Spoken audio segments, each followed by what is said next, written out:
Galatians 1 opens with an urgent and passionate message from the Apostle Paul, addressing the churches of Galatia. This chapter is both a declaration of his apostolic authority and a fierce defense of the gospel of Christ. Paul introduces himself as an apostle, not sent by man, but by Jesus Christ and God the Father, who raised Jesus from the dead.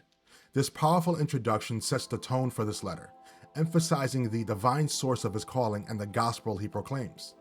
With heartfelt urgency, Paul extends grace and peace to the Galatians, grounding his message in the truth of Christ's redemptive work.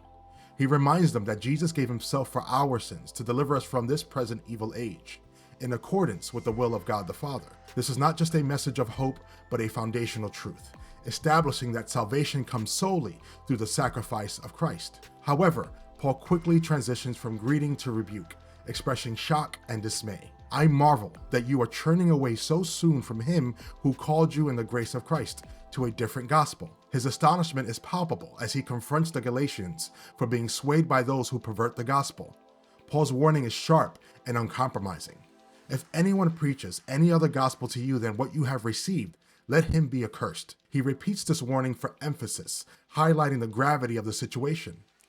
In defending the purity of the gospel, Paul makes it clear that his mission is not to please men, but to serve Christ. He boldly states, "For if I still pleased men, I would not be a bondservant of Christ." This declaration underscores his unwavering commitment to the truth, even at the cost of human approval. Paul's focus is solely on the calling he has received from God.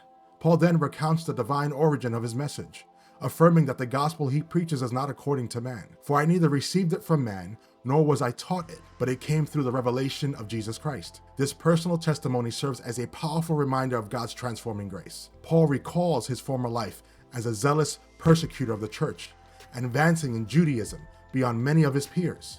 Yet when it pleased God to reveal his Son in him, everything changed. Paul's conversion is a testament to God's power and purpose, showing that even the most unlikely person can be used for his glory. After his dramatic encounter with Christ, Paul did not seek validation or instruction from others.